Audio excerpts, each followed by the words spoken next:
இப்ப நம்ம வந்து நம்மளே டைரக்டா நம்ம போய் ஷேர் மார்க்கெட்ல போய் ஷேர் வாங்க முடியாதுங்களா? நம்ம வாங்குறோம். அவன் நமக்கு தெரியல. அதுக்காக ஒரு எக்ஸ்பர்ட்ட கேட்குறோம். நீங்க வந்து எங்களுக்காக பார்த்து குடுங்கன்னும் போது, ஒரு 10 பேர்ல வந்து யாரு வந்து நல்லா பெர்ஃபார்ம் பண்றாங்களோ, அவங்க கிட்ட நம்ம காச குடுக்க போறோம். ஒருத்தர் வந்து ஏதோ ஒரு ரீசன்ல அவரோட ஒர்க் ஆயிட்டு இருக்குங்க. ஏதோ ஒரு இதுல வந்து அந்த பர்ட்டிகுலர் எய்ம்ஸ்ல வந்து அவங்களோட கால்ஸ்லாம் தப்பா போகுது. அவங்க ஏதோ அவங்க சிஸ்டம்ல ஏதோ ராங்கா இருக்கு. ஒழுங்கா ஒர்க் அவுட் ஆகல. இல்ல அந்த பர்ட்டிகுலர் ஃபண்ட் மேனேஜருக்கு ஏதோ ஒரு டைம்ல வந்து அவர் எடுக்கிறது ஒர்க் அவுட் ஆகலன்னா, என்ன ரீசனுக்கு ஒர்க் அவுட் ஆகலன்றத பார்ப்போம். அதுல வந்து அவங்க என்ன டைப்ல பண்றாங்கன்னு பார்ப்போம். இப்ப பிரசன்ட் மார்க்கெட் சிச்சுவேஷனை பார்ப்போம். அதுலயே இந்த டைப்ல இருக்கு இல்லைங்களா? வேல்யூ இன்வெஸ்டிங் பண்றாங்களா? இல்ல வந்து growth ஸ்டைல்ல பண்றாங்களா? இதுல எவ்வளவு சார் ரிட்டர்ன் ஆகும்? சிஎஸ்ஆர் எவ்வளவு வரும் இதுல என்பிஎஸ்ல டயர் 2ல? டயர் 2ல நீங்க நான் எந்த கால்குலேஷனுக்குமே 12% நான் எடுத்து சொல்லுவேன். அதுக்கு மேல நீங்க வந்து வர்றது எல்லாமே போனஸ் மாதிரிங்க. ஆமா 12% நார்மல். நார்மல் இல்லைங்களா? இப்ப நீங்களே சொல்றீங்களே, இப்ப கவர்மெண்ட் ஸ்கீம்னு பாக்குறீங்க. அதுல ஏதாவது போனோம்னா கூட அந்த என்ன சொல்றது பிபிஎஃப் கூட எக்ஸாம்பிள் இதுக்கு அப்படிதான் கூட எடுக்க முடியும் நம்ம எடுக்கணும்னா. அதுல பாருங்க 7% to 8% இந்த ரேஞ்சுக்குள்ள இருக்குது. ஓகேங்களா? ஆனா இதுல என்பிஎஸ்னா என்ன நினைச்சுக்கிறாங்க எல்லாருமே, இதே கவர்மெண்ட் ஸ்கீம்னு நினைச்சுக்கிறாங்க இல்லைங்களா? ஆக்சுவலா வந்து கவர்மெண்ட் ஸ்கீம் கரெக்ட் தான். அதுக்குள்ள 2 டயர் 1 டயர் 2 இருக்கு. அதுல ஒண்ணு தான் பென்ஷன் அக்கௌண்ட். இன்னொன்னு வந்து நீங்க வந்து மியூச்சுவல் ஃபண்ட் அக்கௌண்ட் மாதிரி எப்போ என்ட்ரி பண்ணிக்கலாம், எக்ஸிட் பண்ணிக்கலாம்னு ஒரு ஆப்ஷன் இருக்குல்ல. அதுல நம்ம உள்ள வந்து பாத்தீங்கன்னா ஒரு ஹைபிரிட் ஃபண்ட் மாதிரிங்க. பேலன்ஸ்டு என்ன சொல்லுவாங்க இப்போ வந்து ஒரு போர்ஷனும் டெட், அதுல கார்ப்பரேட், அப்புறம் வந்து கவர்மெண்ட் செக்யூரிட்டிஸ், ஆல்டர்னேட்டிவ் இன்வெஸ்ட்மெண்ட்.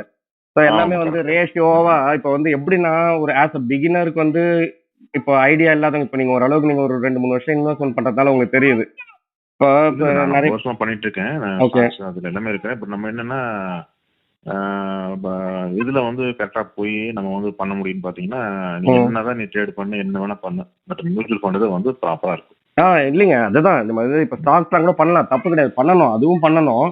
ஒரு ஸ்ட்ராட்டஜிக்கலா நம்ம வந்து ஒரு ஏதோ ஒரு டுவர்ட்ஸ் த கோல் நம்ம ஒர்க் பண்றோம் இல்லைங்களா? அப்போ இது மியூச்சுவல் ஃபண்ட் வச்சு தான் நம்மளால பண்ண முடியும். ஒரு 12% நம்ம ஒரு கால்குலேஷன் போடுறோம், நமக்கு எவ்வளவு ரெக்குவயர்மெண்ட்னு தெரியும், அந்த ரெக்குவயர்மெண்ட் வச்சு ஒர்க் பண்ணிட்டு இது ஒரு. ஆனா வந்து நான் என்ன சொல்றேன், இதோட மட்டும் இருக்காதீங்க. உங்களுக்கு தெரிஞ்சுதான், உங்களுக்கு இன்ட்ரெஸ்ட் இருக்கு, டைம் இருக்கு, நாலேஜ் இருக்குன்னா நீங்க ஷேர்ஸும் போய் பண்ணுங்க.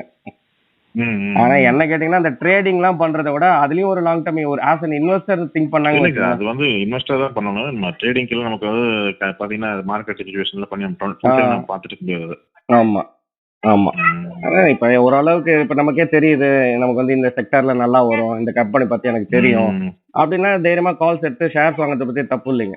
ஏன்னா அதெல்லாம் தான் உங்களுக்கு வந்து நல்ல ரிட்டர்ன்ஸ் கம்பேர்ட் டு நம்ம மியூச்சுவல் ஃபண்ட் கம்பேர் பண்ணும்போது அதுல வர ரிட்டர்ன்ஸ் மாதிரி வராது. ஆனா மியூச்சுவல் ஃபண்ட் எப்படி பார்க்கணும்னா ஒரு சேஃப்டி இது மாதிரி. இப்போ எஃப்டி நம்ம பாக்குறோம் இல்லைங்களா, ஒரு சேஃபா ப்ளே பண்றோம்ல.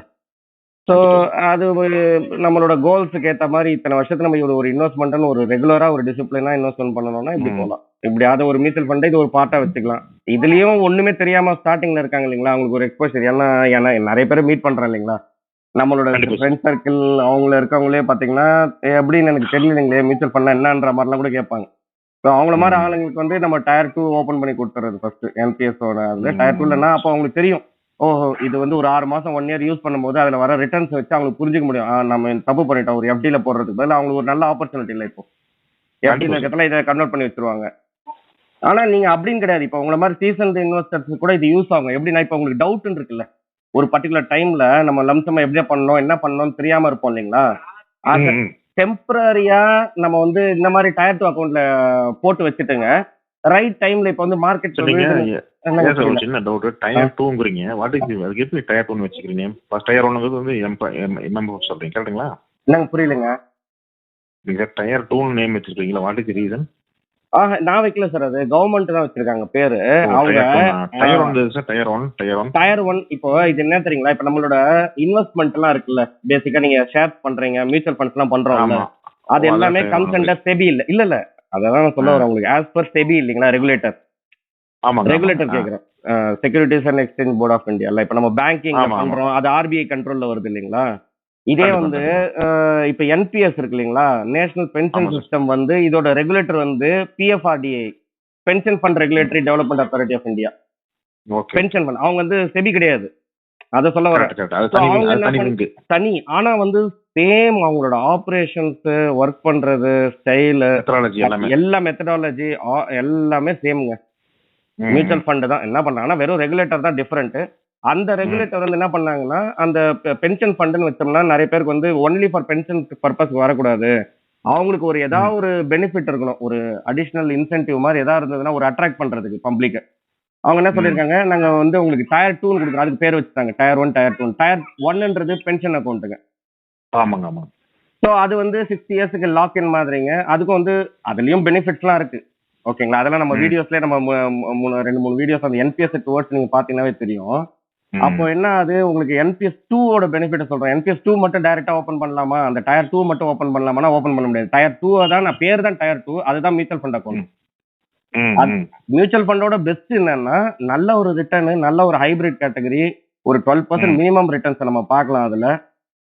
அப்போ அது எக்ஸிட் லோடும் கிடையாது. இப்ப மத்ததுல இப்ப பாருங்க, நார்மலா மியூச்சுவல் ஃபண்ட்ல ஒரு லிக்விட் பண்ணா ஒரு 7 டேஸ்க்குள்ள நீங்க எக்ஸிட் பண்ண முடியாதுல்ல.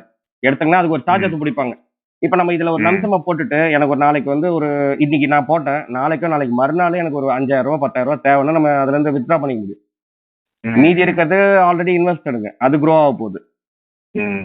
ஸோ ஒரு இது இப்போ எக்ஸிட் லோடு இல்லாதது, இது ஒரு பெனிஃபிட் இல்லைங்களா? ஏன் இவங்கன்னா செபினா நேரம் வந்திருக்கும் அந்த ரூல்ஸ்லாம்.